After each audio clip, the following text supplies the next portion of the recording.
So welcome, everyone. My name's Sam Hall. I'm the director of the Conservative Environment Network. Welcome to the second SEN Fringe event of this year's party conference on the topic of are we doing enough to protect UK waters from overfishing? I'd like to begin by thanking our sponsors for today's session, Blue Marine Foundation, and also thank our speakers and you in the audience for joining us today. For those of you who don't know, the Conservative Environment Network is an independent forum for conservatives in the UK and around the world who support net zero, nature restoration and resource security. The format for this panel today is we're going to have around an hour in total. We're going to start off with introductory remarks from all of our speakers, each talking for about 3 or 4 minutes. We'll then go open into a question and answer session from you in the audience. So please be thinking of your questions whilst the panelists are speaking. Before turning to introduce our speakers, I thought I'd just say some introductory remarks to set the scene. So the UK has achieved a lot in marine conservation overseas in recent years. We've established a blue belt of marine reserves around UK overseas territories, covering a size of land, a size of sea rather, greater than the area of India. We've also spearheaded international efforts to protect 30% of the ocean by 2030. There have been lots of domestic reforms which have started. We passed the Fisheries Act to take back control of our fisheries policy post-Brexit. The government commissioned Richard Benyon to do a review into highly protected marine areas and whether there's opportunities to go beyond the current marine protected area protections in certain areas of our seas. And there have been restrictions to bottom trawling in 4 marine protected areas with plans to expand that further. But we know that a number of challenges remain around marine sustainability. In 2019, 26% of UK fish stock quota were set at levels above the maximum sustainable yield. Whilst 40% of UK waters are protected by marine protected areas, bottom trawling still happens in 90% of those marine protected areas. And bottom trawling contributes to climate change by disturbing carbon that's stored up on the seabeds, emitting at least 18 million tonnes of CO2 a year. And there are also food security challenges as well around fish. So we know that we catch lots of the fish that we catch we don't eat here in the UK, and lots of the fish that we like to eat we don't catch enough of. So we have fishing is also at the heart of food security and indeed of levelling up, given many coastal communities around the UK are in desperate need of additional investment. So I think it's going to be a really interesting panel discussion, and I'm looking forward to hearing the contributions. And so I think without further ado, I'll introduce our first speaker, Mark Spencer, who's the MP for Sherwood since 2010. He's the newly appointed Minister of State for Farming, Fisheries and Food, formerly Chief Whip and Leader of the House of Commons. Mark, I'll hand over to you. Fantastic. Thank you very much. Well, it's a pleasure to be here. I'll just make a few opening comments, but I'm really obviously new into the job, and I think I'm very keen to learn and engage, certainly with all of those with interest in our maritime industry, especially those who are involved in the fishing sector. I think I'd start by saying that we ought to recognise that actually fish has one of the lowest carbon footprints that there is in terms of our food within our diet. You know, we all get very excited about sort of releasing carbon through bottom trawling, but actually, when you look at the facts, fish is very sustainable if we do it in the right way. We're not burning a lot of diesel in terms of going out and catching that fish. We're not applying chemicals and we're not applying artificial fertilisers to produce that food. And I think we should recognise that. And I think my initial observations in taking on the job is that everybody within the sector agrees that we need to have a sustainable ocean and a sustainable fish stock. There may be some disagreement, whether you're from an NGO, from the government, or from a fishing community or a trawlerman. You recognise that that has to be sustainable. And the trawlermen, certainly that I have met in my time within the role, are often 4th and 5th generation of fishermen. They want those fish and sustainable stocks to be there not only for today, tomorrow, but for generations to come. So I think we're working with an industry and a sector that want to have a sustainable ocean and want to work with us. I think we also need to recognise there are huge pressures on the seabed in terms of our energy requirements, and that all has an impact on the fishing sector. And I think the answer to all of this is science, frankly. Science is our friend here. We need to make sure that we're in possession of the right data, that we are in possession of the right facts, and we can then engage with the fishing community, not only domestically, but of course internationally. And that's where the real challenges come, because we in the UK can continue to do the right thing, can continue to observe the science, but then we have to trade and negotiate, not only with our European friends and neighbours, but also now with the Norwegians, with Greenland, with Iceland, before we even start to think about what Russian and Chinese trawlers are doing out there in the Atlantic. And that's a huge challenge for us. I think science is our friend. We need to use that data. We need to put pressure on to those other countries that are exploiting and going beyond what is sustainable, and use our position geographically and politically to try and influence the outcomes. Great, thanks very much, Mark. And yeah, a particular thanks for speaking on this panel, as you say, when you're so new into the job, and wish you best of luck. Peter, come to you now. So Peter Aldous is our next speaker, the MP for Waveney since 2010. He's the Secretary of the Fisheries All-Party Parliamentary Group and an active member of the SEN Parliamentary Caucus. Peter, over to you. Sam, many, many thanks, and great to be here this afternoon. But a few words by way of introduction. I represent Lowestoft, which used to be the capital of the southern North Sea from a fishing perspective, which is no longer as such. We are seeking to get it going again. We've set up a community interest company to promote the fishing industry off the East Anglian coast. It is bizarre that East Anglia lies alongside Fishery 4C, which is the fishery between us and the Netherlands and Belgium. It's one of the richest fishing seas in fisheries in the northern Atlantic. We don't manage it very well, and local communities don't get much benefit from it. That's by way of background. I should also add that Blue Marine have been sponsors of Reef, so many thanks to them for that. Are we doing enough to protect UK waters from overfishing? A good start has been made, but we could be doing much, much better. The Fisheries Act does provide a framework for doing that, with fisheries management plans, with the marine protected areas, and with the joint fisheries statements committing the government and the devolved administrations to an ecosystem-based approach. That said, a couple of years in, we could be doing much better. The fact that last year that total allowable catches of non-quota species in UK waters was not enforced, that was backward. Backward step. The fact that bottom trawling has not been completely banned from all MPAs, in particular the Dogger Bank, is a bad thing. And likewise, the fact that electro-pulse fishing, particularly by the Dutch fleet, continues to go along to a degree, that is a bad thing as well. So I sense the framework is there for us to improve the situation, but we've still got a great deal of work to do. Great, thanks very much, Peter, for those opening comments. Now I'd like to introduce Rebecca Smith, who's a councillor. Rebecca's the Cabinet Member for Strategic Planning, Homes and Communities, a member of the SEN Council Network, and the Councillor for Plymstock, Radford in Plymouth. Rebecca. Great, thank you.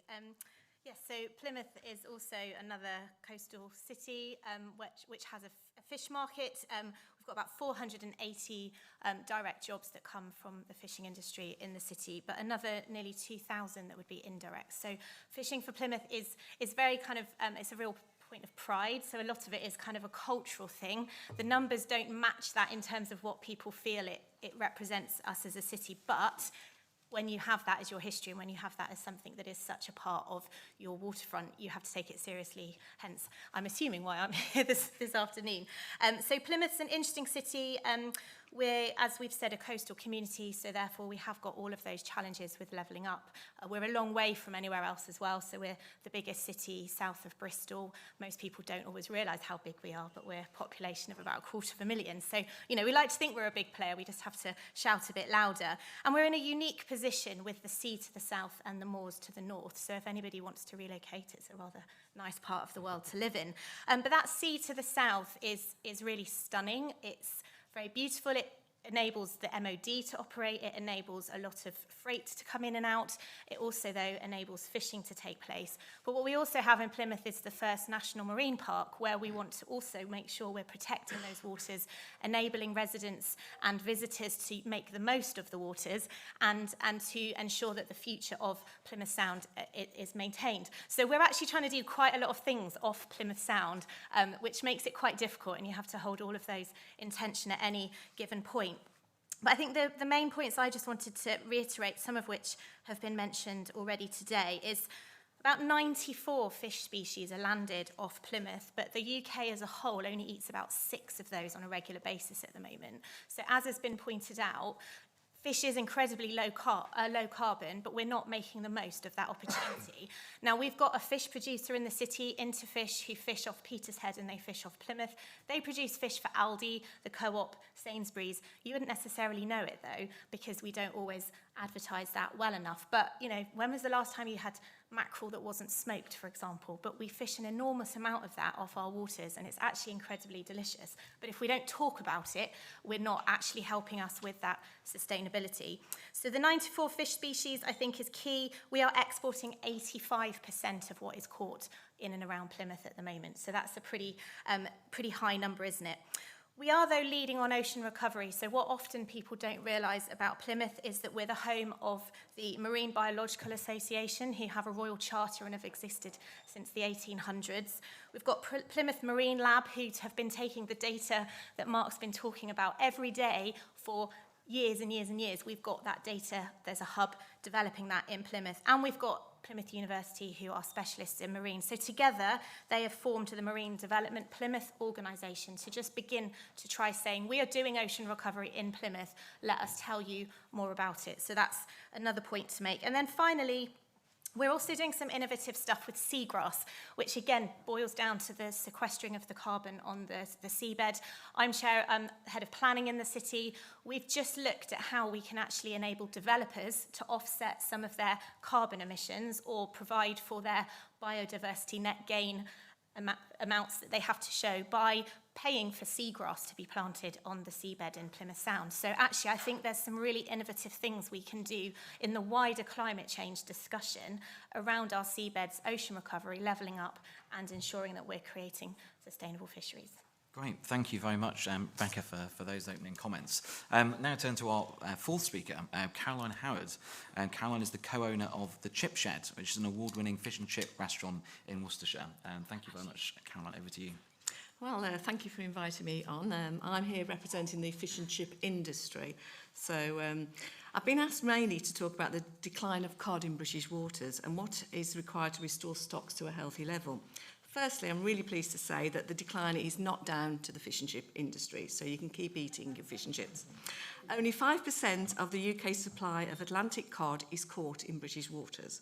There are over 10,000 fish and chip shops in the UK, with the majority selling frozen at sea fillets, fish that is caught in sustainable waters of the Icelandic Sea, Barents Sea, off Norway and the Faroe Islands. Fish is caught and frozen within 4 hours of catch on modern vessels and processed while at sea. This provides us with a consistently good quality product and price all year round.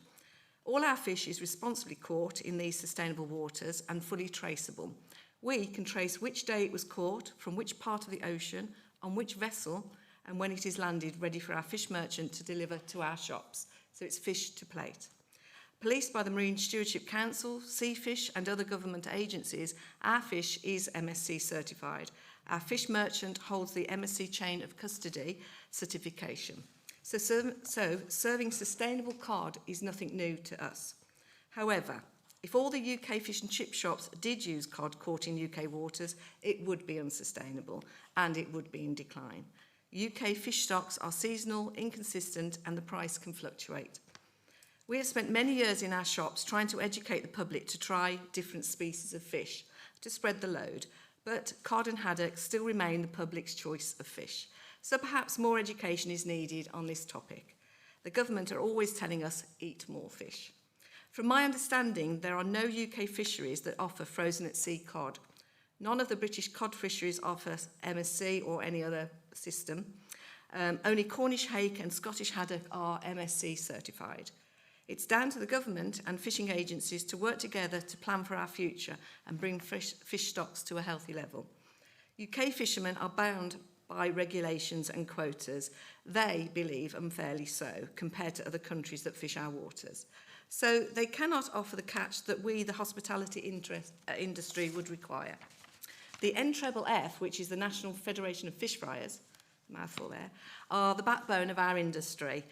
It was founded in 1913. They vigorously fight to protect our industry, all aspects of fish and chip life, working with government agencies, suppliers, fishermen, and speaking on behalf of the average shop on the high street, trying to protect our nation's favourite dish. Fish and chips is our heritage, of course. The fish and chip industry and supply chain are committed to sustainability. We all want to future-proof the industry, as we want to pass our industry down to future generations. The NFFF support anything to reduce food miles and the NFFF support anything to reduce food miles and that can support fishing communities, both the catching and the processing sectors. The current geopolitical situation shows how we need to be less reliant on fish from certain regions, so we need a strategy to use more of the domestic catch.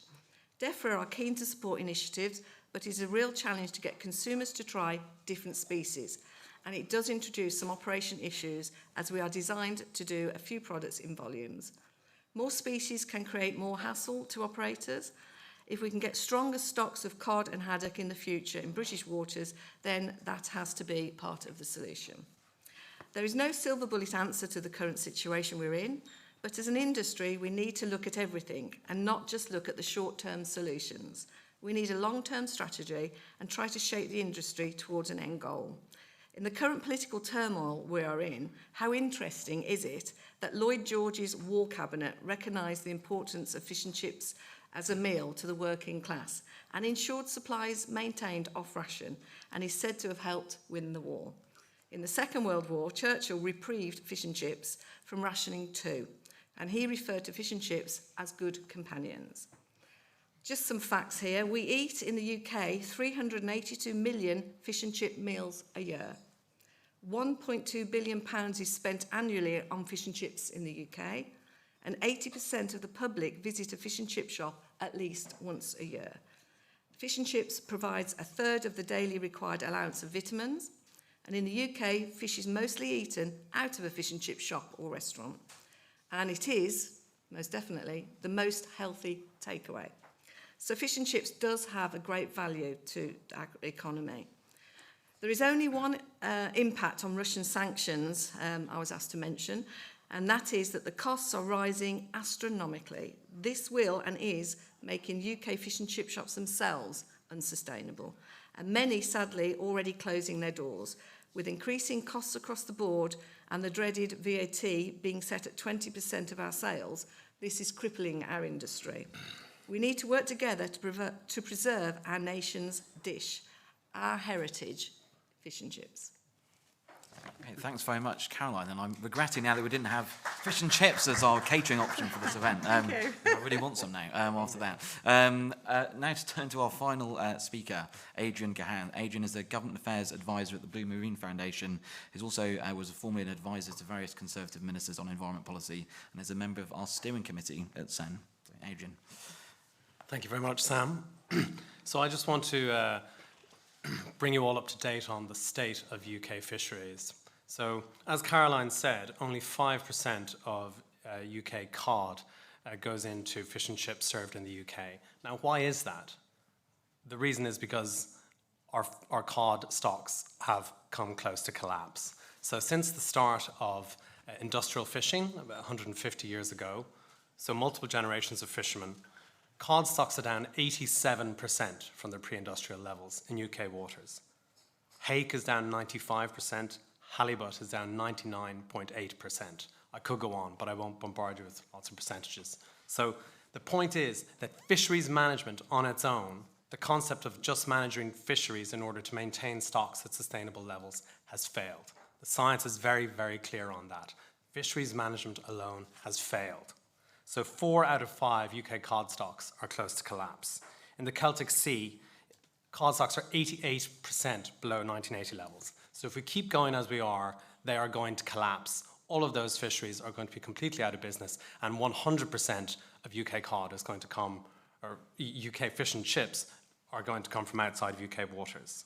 So don't worry, there is a solution. I'm here to tell you the good news. We know what the problems are, and we know how they can be solved. There are 4 things that we need to do. One is that the quotas need to be set as advised by science, not by the fishing industry. So if you imagine the scientists say you should only catch this much, and the industry says, no, we can catch this much. And politicians, understandably wanting to seek compromise, will find a position between the two, so they might meet in the middle, but that still means that there's X% more beyond the scientific limit that is being fished. And then that continues year after year, and the baseline gets lower and lower. So we need to set quota as advised by the science. That should be easier now that the UK is outside of the common fisheries policy and can set its own quota levels. Secondly, we need to get real about marine protected areas. So ostensibly, nearly 40% of UK waters are under what are called protected areas.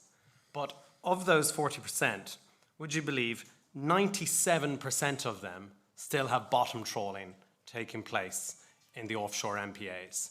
And of all of these protected areas, only 16 square kilometres, 16, so probably smaller than the size of central Birmingham, is completely closed to fishing. That's only 3 sites in English waters where there's no fishing taking place at all. So that's 0.01%. So clearly that needs to be raised, because the science on this is very, very encouraging. If you leave an area closed to fishing for a decade, you will get a 600% return on biomass. Absolutely astounding figures. You'll get 600% more fish in the fully closed area than in adjacent fished areas. And even if it's only partially closed, so say if you ban the trawling and the most destructive types of gear, but you still have pots and stationary nets, you'll still get a 300% return on biomass within that closed area. So these MPAs really, really work. And they are good news for fishermen, good news for fish and chips, good news for consumers, good news for food security. So we really need to get serious about MPAs and not just put them on maps and pretend that they're protected areas. So serious about science, serious about protected areas. The third thing is that we need to ban trawling and dredging in all of the MPAs, even if they're not no-take. Understandably, you might still have some types of fishing in different parts of the water column, but all trawling needs to be banned in the MPAs. And then the fourth issue, and I'm very glad to hear the Minister mention that he feels that fishing is a very low carbon form of protein extraction. Unfortunately, the latest science on this is not very encouraging. There was a peer-reviewed paper published in Nature last year that showed that a gigaton, 1 billion tons globally, is emitted from trawling around the world. That is an equivalent emissions to global aviation. It's more emissions than all of Germany. And the UK, within that, there's at least 18 million tons of CO2 emitted a year from trawling in the UK, which is about the size of the UK waste sector. So farming has to reduce its emissions, transport, energy, manufacturing, everyone's making an effort to get to net zero. Fishing, zip. They don't need to do anything. There is no carbon price associated. They're not included in carbon budgets. That clearly needs to change, because the true environmental externality, the true social cost of fishing is not being reflected. If I worked for the trawling industry, of course I would say that it's much lower impact than cows or sheep or whatever. But unfortunately, the evidence suggests that is just not the case. So we need to have a serious look at the carbon impact of fishing as well and price that into our carbon budgets. Great, thanks very much, Adrian, for some of those more challenging points. I think there's lots there to pick up on. Before throwing it over to some questions from the audience, I've got a couple that I wanted to put to various panellists. So first, one of the kind of big themes in lots of those opening remarks has been the role of sustainable fisheries and food security, both because at the moment we've heard some of our most loved types of fish, we're currently dependent on imports to meet that demand that we have for them. Secondly, we're seeing that fish stocks of those of various kinds are being run down over time, and in lots of other areas, we're depleting the natural capital upon which long-term food security depends. So I'm wondering, from the minister's perspective, and maybe Rebecca can come to you on this as well. How big a role do you see sustainable fisheries playing in UK food security? Because I know that one of your early priorities as food minister is to really emphasise food security, and it's become a much bigger issue, obviously, post Russian invasion of Ukraine. But how might you respond to some of the points around food security that you've heard, Mike? Yeah, so I think clearly it has got a huge role to play. I think has already been identified.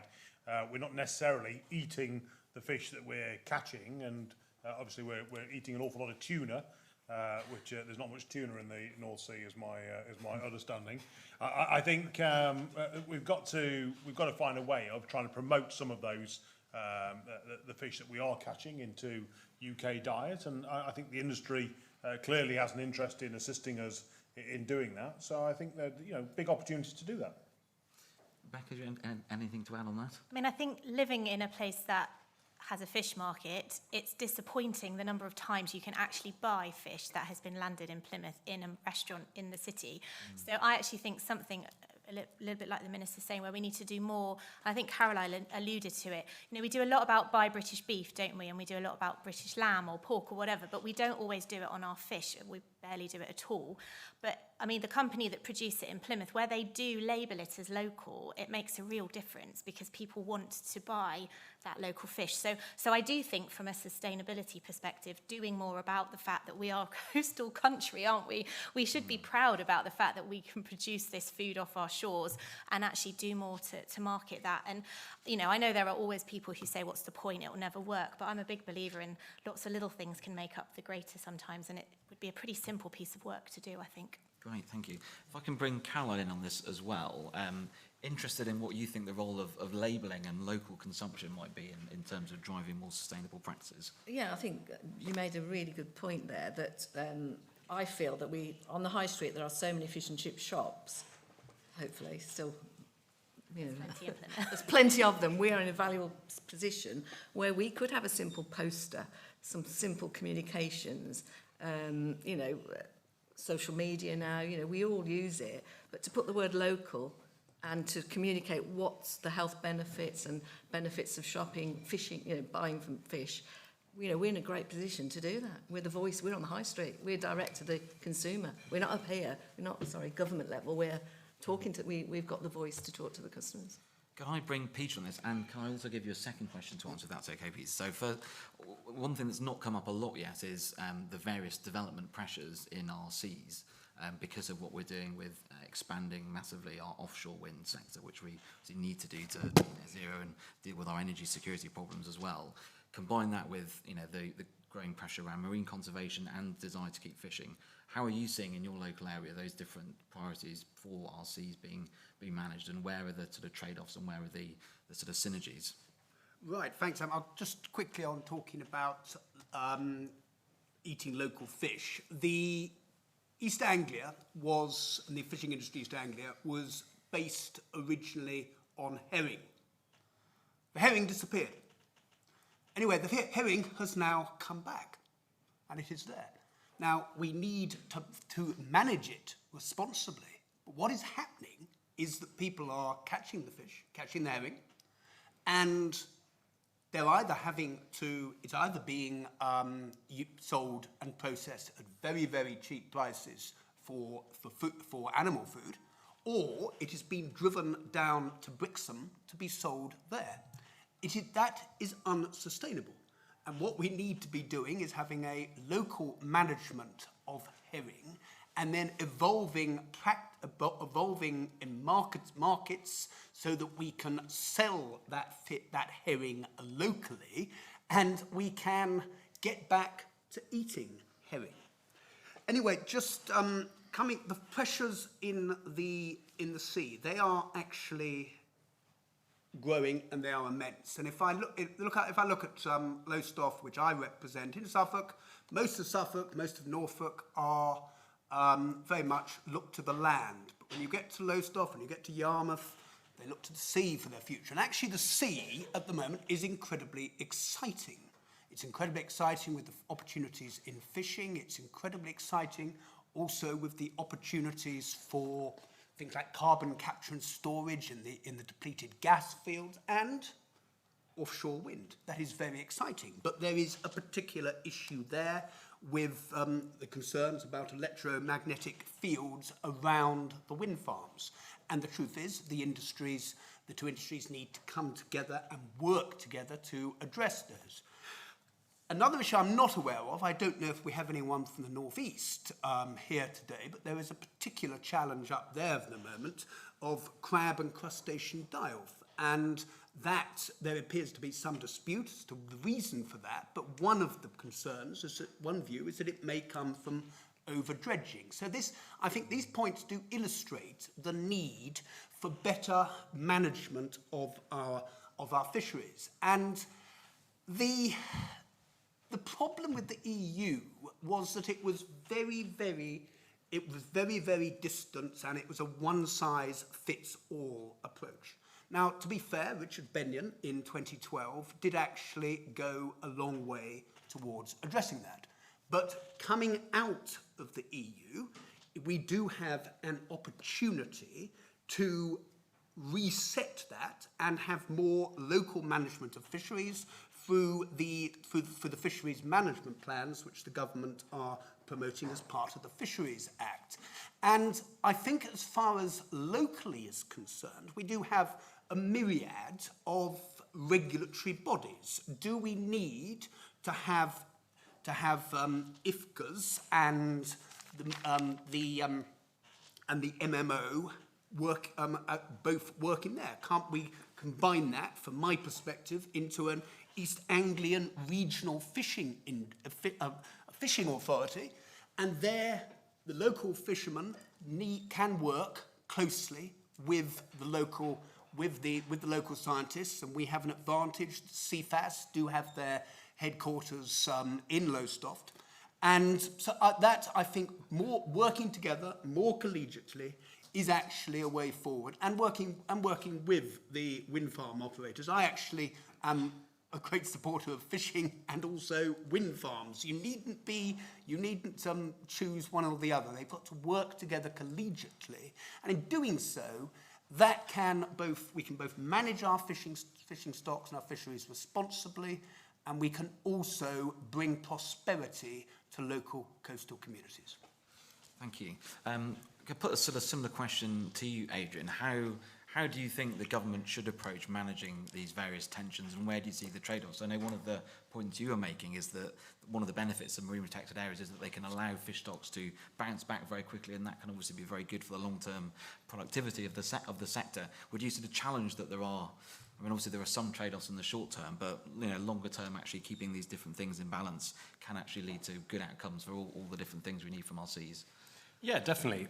Marine special planning, I think, is probably the key phrase to make sure that these areas are not necessarily in conflict. But from a conservationist perspective, there's no reason why well-placed and well-considered offshore energy cannot work very well alongside marine conservation and healthy fisheries. As I said, at the moment, there is 99.9% of the UK EEZ that can be trawled. So to my mind, setting some of that aside for wind generation, which is very important for bringing down prices, very important for levelling up and for industry, and very important for energy security, that is a very small trade-off, because it can also benefit it will also benefit food security and biodiversity. So to my mind, it's a win-win. Great, thanks very much. Enough from me. I'm keen to hear from some of our audience now, some questions. So we've got Helena. Anyone else? Yes, the gentleman at the front will go to second. But yeah, do you want to start with Helena, James? Hi, I'm Helena Horton from The Guardian. So the highly protected marine area consultation closed, I believe, last week or the week before. And I'm just wondering if you can give an update on it. Are you going to give a response soon? And do you agree with highly protected marine areas? That's mostly for the Minister, but also good to hear other people's view on that. And I have another question for the Minister. Do you think that King Charles should go to COP27? Well, luckily, I'm not in charge of the King's Diary, so well, I think clearly he's someone who's expressed a great deal of interest in the environment in the past, but I think in his new role as the monarch, he's going to have a lot of priorities, and I think, as he said himself, that will be for others to take up that challenge, and I'm sure the Prince of Wales will be a huge ambassador for the environment moving forward. In terms of the consultation, as you say, the consultation has just finished. I think we need to analyse what has come in through that consultation, and in due course we'll come back to you and be able to form a view. But I think it would be pretty premature of me 2 weeks into the job and a week after the consultation finished to say, brilliant, I've formed a conclusion and I know what we're going to do. I think you have to give me a little bit longer just to analyse where we're at and to come back to you. Thank you. Peter, would you like to come in on HVMA? Because I know you've worked closely with Richard Benyon on that review. And I haven't actually done all that much work on it, Sam, to be frank, but I would agree largely with what Mark has said there. And in principle, I would agree with what Helena is saying, but I would do plead here for everyone to work together collegiately, and that is the conservation bodies, the NGOs, who do a great work.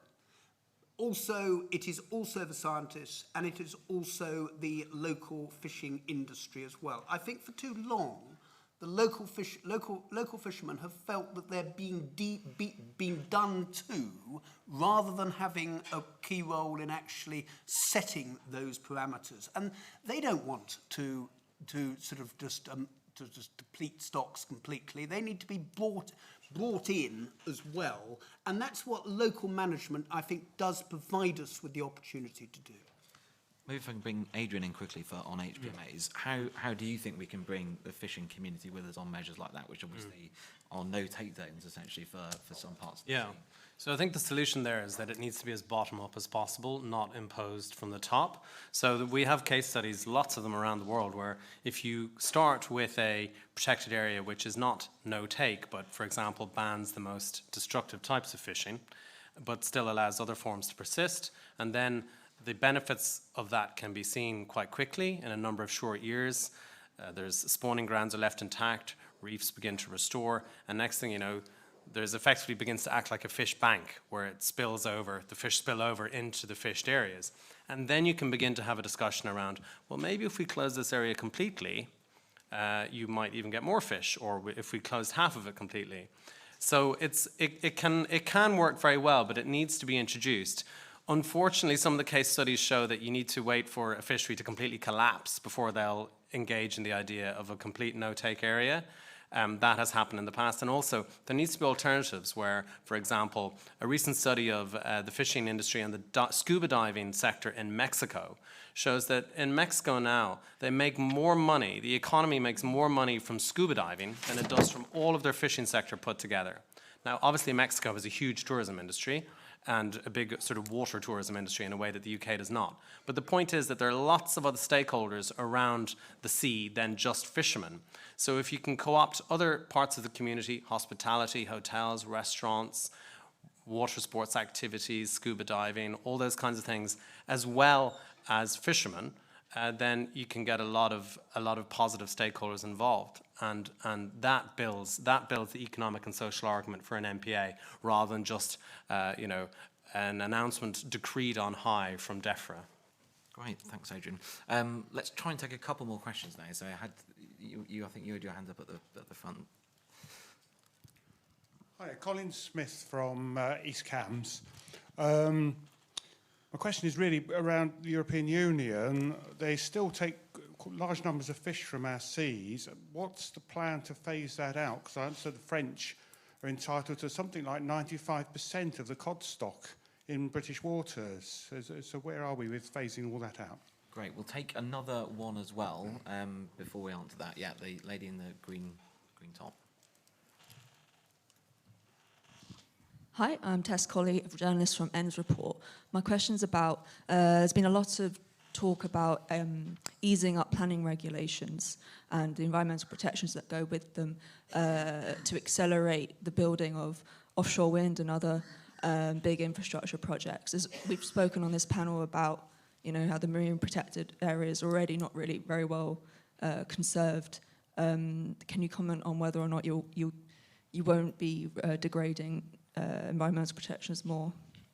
Do you want to start with that, Mark? Yeah. So, well, let's start with the EU. So I think those negotiations have sort of started now. We signed up the original deal following Brexit. Obviously, we're now engaging with conversations with our friends within the EU, and there is always this trade-off between allowing access to our waters and gaining access to the marketplace, which is the EU. As you've heard in the debate today, we tend to sell a lot of the fish that we buy and import lots of the fish that we eat, and so we do need access to those markets. So there is always that trade-off, and of course at the same time now, not only are we negotiating with our friends in the EU, we also need to do our own separate deals with Norway, Iceland and Greenland, and that's it's three-dimensional chess all the time, trying to work out what is best for the UK's interest and what is best for the environment and what is best for UK fishermen. So my advice is watch this space, but it's going to be quite complicated and long-winded, and it'll go to the wire, and we'll do our best to make sure that we represent the UK's interests in the environment and in those fish stocks. In terms of planning regs, I think we're committed to protecting the environment and enhancing the environment, and there isn't always that trade-off. We've spoken a lot about offshore wind. I think those offshore wind areas actually create an area where you can't fish. So they actually, by accident, become an area for breeding of fish and a protection zone from fishermen. So I think, working together, the industry can find a way through this, but there certainly is not this sort of dash to tear up the environment that some people would have you believe. We believe wholly in that. We're committed to net zero. That is the direction of travel that we have to go in, and there is huge economic benefit in that. Benefiting the environment is not the opposite of benefiting the economy. They can go hand in hand, and that's what we need to pursue. Caroline, can I bring you in on the question about EU quota, and interested in from you and kind of what the impact of Brexit has been on the fish and chip industry, and also, again, opportunities for getting towards a more sustainable fisheries management system post-Brexit? Well, I think the fish and chip industry is keen for all agencies to work together, have one agenda to protect it. I mean, we all care about our fishing industry. We all care about fish. We want to balance, eat more fish. A lot of the British public don't eat as much fish as the continentals, so that's why we have to export it. But from my perspective, we hear so many different conflicting stories about what people are doing for us. And we look to the government now to actually sit down, and I love what you said, bottom up, making the decisions with the facts, bottom up. As to EU quotas, as I said before, we buy most of our fish from outside of our waters, so I kind of can't really answer that. No, of course, yeah. Adrian, if I can, come to you. Again, looking at sort of opportunities for more sustainable fisheries managers post-Brexit. Bottom trawling and MPAs, that's something that we can go further on and faster on outside the EU. Is that right? That is correct. That is correct. I mean, in the inshore area, from 0 to 6 was always within the UK's jurisdiction, so that never really had to be negotiated anyway. But from 6 out to a median line or to 200 nautical miles, which is as far as your territorial waters go, then a bargain needs to be struck when it comes to quota. But the UK can now unilaterally ban, for example, bottom trawling in the MPAs right out to the 200 miles or out to the median line in a way that was not possible before Brexit. So that is a material and tangible benefit to conservation because of Brexit. So if anyone asks you, what are the benefits of Brexit for fishing? Well, there is one. There's a genuine benefit. But that doesn't mean that the UK has done it. So there needs to be action there to actually ban that bottom trawling in those offshore MPAs as well as in the inshore areas. Great, let's take a couple more questions now, I think. Yes, the gentleman there in the blue shirt. Hi, Nick Dole from Chichester. First of all, I'd just like to draw attention to the really stunning and excellent work in terms of maritime conservation, initially along the Cornish coasts, and now further along the channel with the plantation of kelp beds, which is ensuring better carbon sinking and a nursery for the growth of fishes later on. But my question to the panel is this. It was briefly mentioned, this crustacean dieback in the northeast, as controversial. I mean, it's a bit like calling the Ukrainian invasion controversial. There is some very clear scientific evidence of serious harm being caused by the Teesport dredging. The samples have shown unequivocally that toxic materials such as heavy metals and in particular pyridine have been shown to be in existence, and I wondered whether you could elaborate further on this issue. I think the next question was right at the back, but given that's quite far away, let's start by answering that one. Mark, I don't know whether you want to tackle it first. Yeah, so CFAS, which is the, if you like, the government scientific arm, did a lot of investigation into that, came to the conclusion that they thought it was probably down to an algal bloom in the northeast.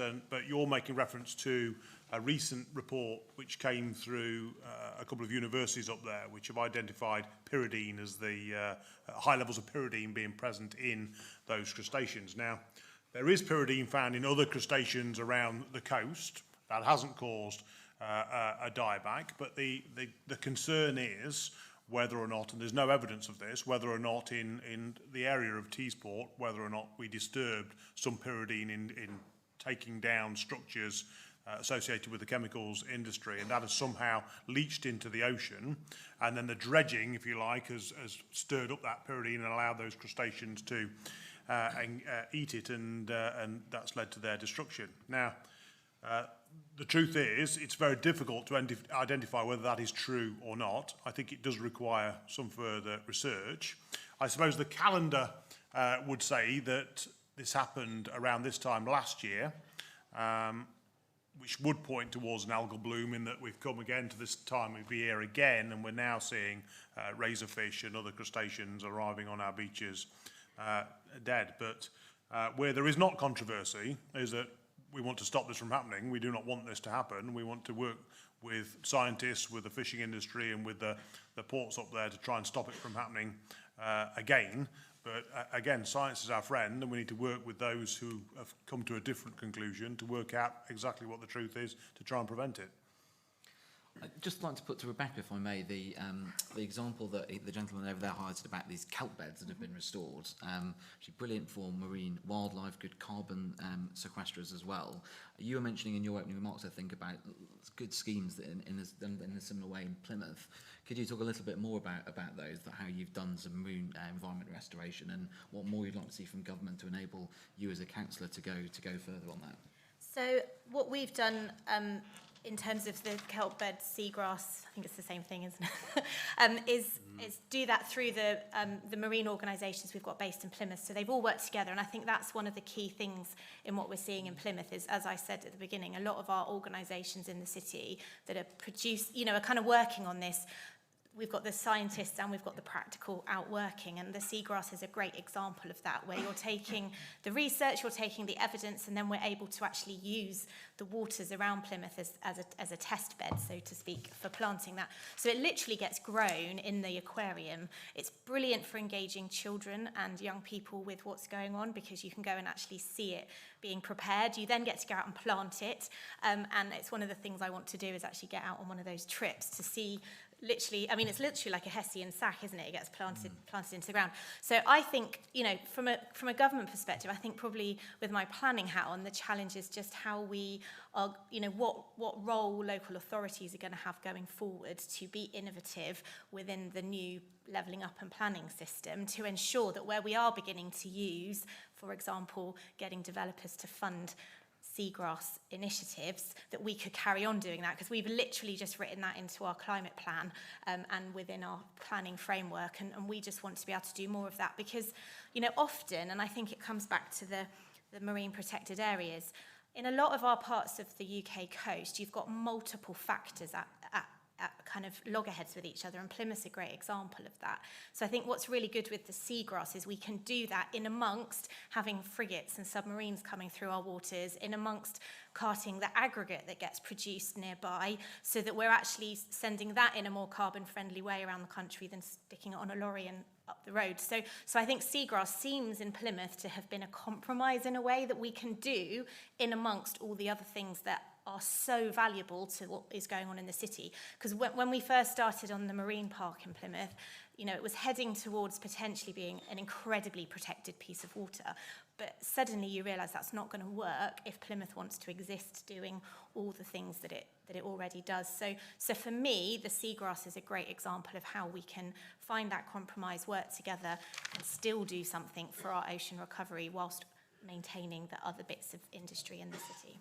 Right, and I should at this point as well give a plug to a campaign which a number of SEN MPs have been working on, which is around these blue carbon habitats like seagrass meadows, like salt marsh, kelp as well, potentially another example, to get them properly measured in terms of their contribution to the UK carbon account, so that governments start including them towards net zero targets, and the hope that then unlocks you know, additional investment, and indeed if there are activities that are damaging those carbon stocks like bottom trawling, then that's taken into account as well in terms of national emissions, and people have an incentive to manage those habitats to reduce emissions. Yes, question at the back, I think. Yes, if you can.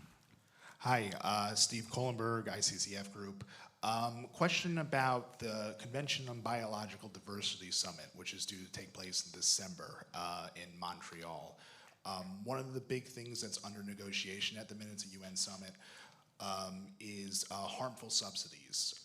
Usually these are kind of your frequent flyers: fossil fuels, forestry, mining, but also includes unsustainable agriculture and unsustainable fishing.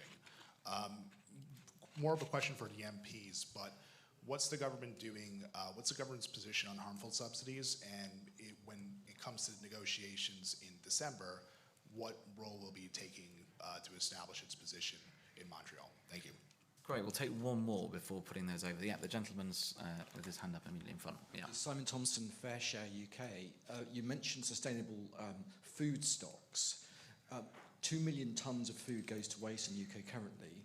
We've got a very successful scheme working with farmers and growers directly to access that food before it reaches the supermarkets, because it's not sold.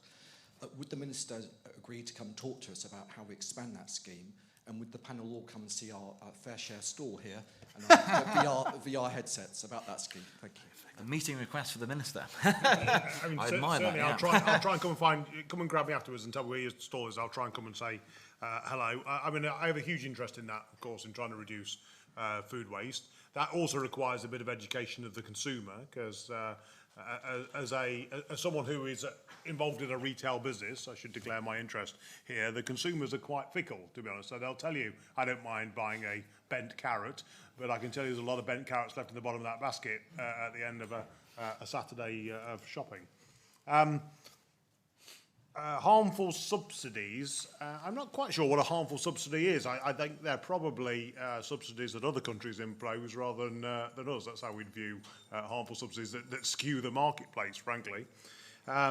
I think what we can do is use taxpayers' money to influence the environment and influence the way in which we produce our food in a positive direction. I think that's a good thing to do, and we should use our international connections to try and encourage others to do the same. But there are nations around the world that are using the subsidy regime to undercut food prices and to certainly promote themselves in the marketplace.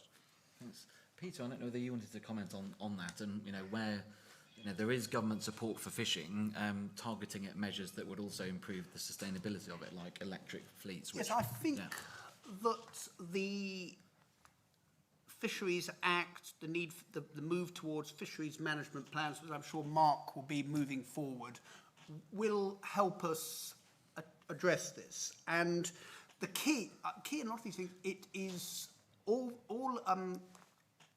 we talk about a common fisheries policy, a British fisheries policy. Actually, all our fisheries around the UK are very, very different.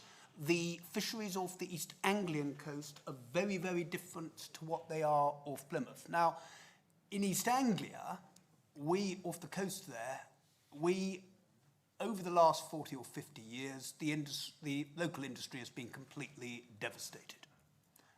That does provide us with a blank sheet of paper just to start again.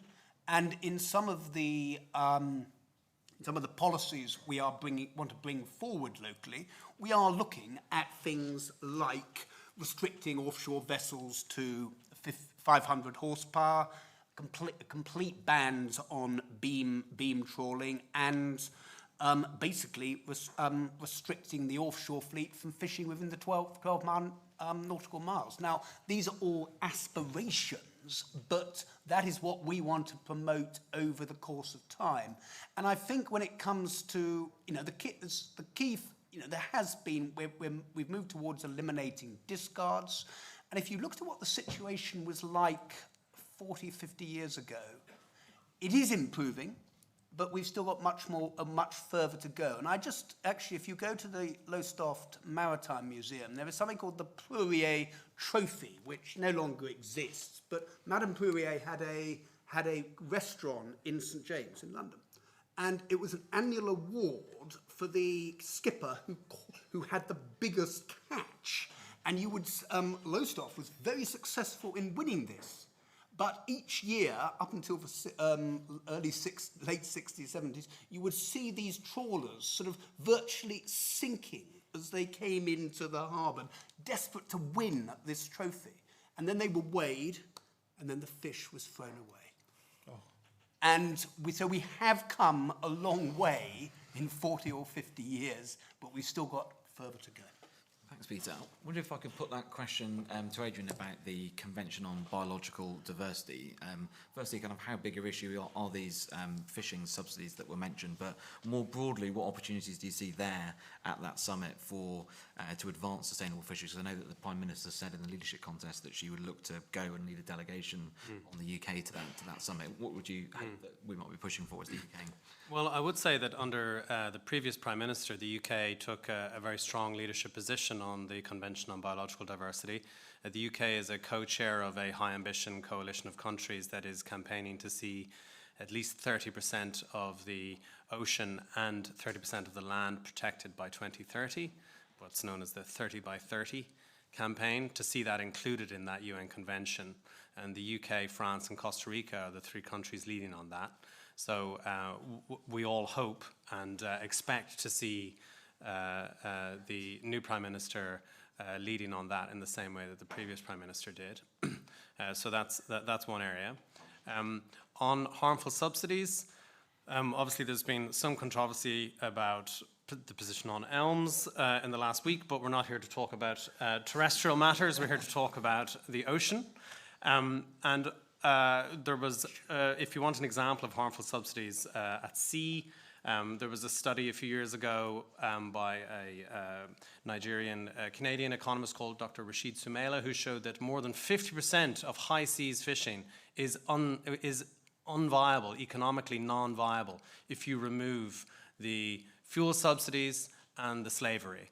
So the only reason why these ships on the high seas are able to catch tuna and you know, they drop on average a 50-kilometer line, 9 to 10,000 hooks. They pull out thousands of animals, a portion of which are tuna, the rest are sharks, are turtles, all sorts of amazing wildlife that you would pay lots of money to see in an aquarium, but they are thrown back dead off the side of a ship in order to get you your cheap can of tuna. So next time you have a tuna sandwich, you can think about the true social cost of that tuna sandwich. And that tuna sandwich will be a lot more expensive if the governments of Spain and France and lots of other countries around the world were not subsidizing the fuel of those vessels. And not to mention the appalling labour standards on those vessels where people don't get paid. So if you were to remove those subsidies, that tuna would be a lot more expensive. So that is the sort of harmful subsidy which should be removed, and there should be an international agreement to see that removed, and that should be included within that convention. So that is something that the UK has historically been good on leading on, and we would like to see that continue.